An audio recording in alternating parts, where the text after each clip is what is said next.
Hey everyone, this is Andrew, and it's been a long time since I've done a, vlog kind of video, so I thought I would do one.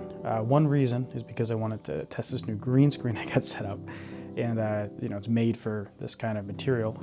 And the other is I wanted to talk about the types of content on my channel. So if you've been subscribed to me for a while, you know that in the past I used to focus mostly on screaming lessons, or in general vocal lessons. And you probably noticed in the past year I still do it, but I do it very infrequently. It's definitely not the main type of content on my channel. And there's a couple of reasons for this. So I've always imagined that my channel is a place where I post videos on things that I'm doing. So I have a lot of different hobbies. I don't just scream. So that's why I don't just do screaming videos. And I kind of just let whatever I work on kind of ebb and flow, as the times come. I don't force myself. So, I mainly do metal music. I'm gonna record metal music and scream and record screaming lessons. The past year or so, I started getting into more electronic music, and I just started sharing that more. So at some point I started putting out songs with a new toy I bought called Machine by Native Instruments. And that sparked me to get an account on DistroKid and start releasing a bunch of music. I think I put out 2 albums in about a month and a half or so, which are available on Spotify and every other major music site, which is exciting. And at the same time, to support this kind of electronic music addiction, I started getting into more contact instruments or sample libraries, more synthesizers, software at first, and then eventually hardware. And this eventually pushed me to start getting into Eurorack. So that's, if you watch the history of my channel, you'll notice that kind of trend. I started off electronic music a little bit, and then over time I started getting software instruments and then hardware instruments and Eurorack. So I cover those over time. And now a lot of the coverage I've been doing is on products. In the past, when I would buy a product, I would just play around with it and then use it in a song. But the first time I get anything, usually the first couple hours, is just me playing around with it. Which, if you've seen a lot of the exploring the sound videos that I do recently, that's kind of what I used to do just on my own. So on a whim, one time I bought a new Eurorack module, and I was just going to play around with it, so I figured I might as well turn the camera on. And I think that was my Platts, Mutable Instrument Platts Exploring the Sounds video. And then I got good feedback, got a lot of views and comments and likes and stuff, so I figured, well, if I'm going to do it anyways, and people are going to like watching it, I'll just do that. So that's why there's been so many of those Exploring the Sounds videos, because I used to just do that, in my own time. Now I just figure I might as well turn the camera on and put it on YouTube. So then from that point, I realized that if people liked watching me just kind of mess around on synths, then they might like to kind of see my impression, talking, kind of walking through how I approach instruments like contact libraries, hardware synths, and that spurred some of the, product review type videos. And product reviews are interesting because I do watch a lot of people who review stuff before I buy it. And some people give it kind of a bad name because they push it in kind of almost like they're selling it themselves kind of way. And I never want to have it be like that. I want to have it always be more of a way like, hey, this is something that I have. This is how I'm using it. Check it out.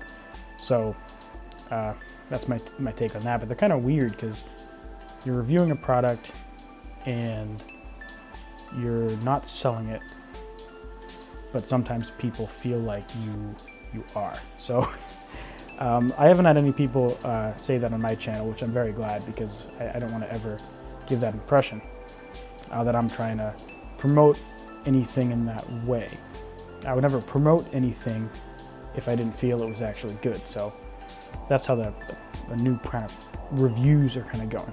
And on the other hand, you probably noticed I have a new site called GenereStudios.com. It's not really new anymore, but a couple months ago, I think 6 months ago, I realized that I had music in all these different bands. So I had Of Rare Design, I had Feeding the Ghost, I had Andrew Southworth, I was starting a new project with a friend, and I had other stuff I wanted to do. And I didn't want to make a website for every single one of them, because that's a lot of work, and there's the upkeep and there's the expense, and I didn't want to do that. So my solution to that was kind of come up with some kind of branch umbrella thing that encapsulates all of that. And at the same time, I always wanted to have a website with a blog so I could just talk about music stuff, whatever I was doing at the time, place to put my music, place to write any kind of lessons in text form. And then at some point I realized that I could sell other things on the site other than music. And the interesting thing is that if you're a musician or producer or audio engineer, whatever, you're never really just a composer. Usually you have your instrument. Let's say you're a synth player. About half your job as a musician is sound design. You know, if you're a guitar player, you're dialing your pedals, you're setting the tone in your amp, you're getting a sound before you actually play and record your stuff. So I always spent a lot of time, making my own sounds in whatever way. So I started doing sample packs, and then eventually, on a whim, I uploaded a small Kontakt library, which is Lush Forest, and it got good feedback. It got very good feedback based on the raw sounds. The instrument design was horrible, at least in my opinion. It was my first one. So then I started making more Kontakt libraries. So now I spend most of my free time making Kontakt libraries. And to me, that's an interesting thing because, one, I don't really do anything in my free time that I don't enjoy. It's my free time. There's not much of it. I do work full time. And so I don't do anything like that I don't enjoy. So I enjoy making sample libraries. But at the same time, it's also a product, which is interesting because for the first time being on YouTube and being online, I'm at a point where, I can make a product and then talk about it on my channel. And it's in the same category as a lot of other stuff that I already talk about on my channel. Sample libraries can be synthesizers, they can be guitars. So it's kind of a cool thing. So you've also seen those kind of videos where I'm covering my own products or I'm doing a demo or something on my own products. So that's kind of where I'm at. So it's a very long-winded talk on this topic, but that's kind of the ebb and flow that my channel has taken over the years. I think I've been on YouTube for about a decade.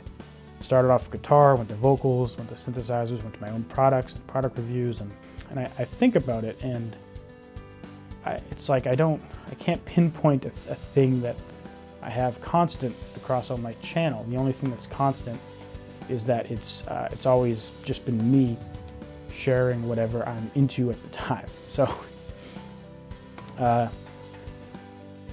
if you're a watcher of my channel, I'm interested in hearing what kind of videos you like the most.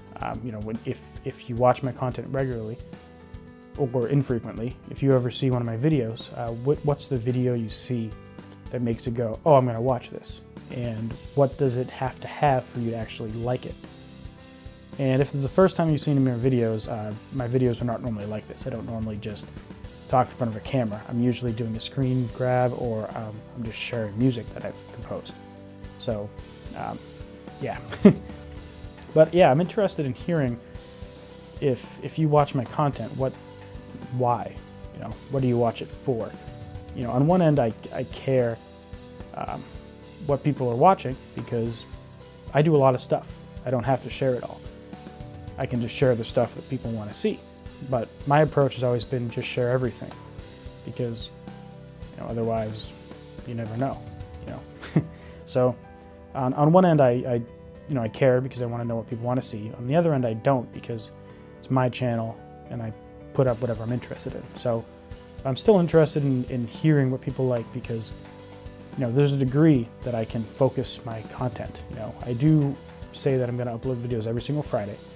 And I have been, sometimes it's been on a Saturday, but I have been uploading at least one video a week for this entire year, which was my goal.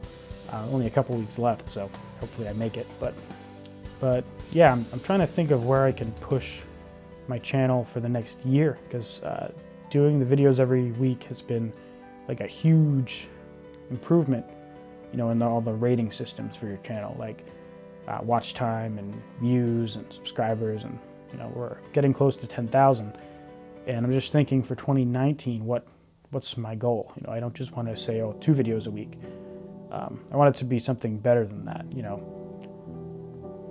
have, I don't know, more scripted content. I don't know. So that's one reason I guess I want to know why you watch my channel, because then I can tailor that and gives me ideas for what I want to do for next year. So I don't just want to hit the new year and say, this year I'm going to do X number of videos per week, and then no one cares. I only have so much time, so much free time that I can afford to spend, so I want to maximize that. So I think that's pretty much what I wanted to say. Just kind of talk about, my channel, like why I post the kind of content I do, and I really want feedback on why you watch my channel. That's pretty much it. So enjoy this video, leave a like, please leave a comment if you watch my content, or if you don't and this is the first time you've ever seen one of my videos, then maybe you'll stick around. But anyways, I'll see you in the next video. Bye.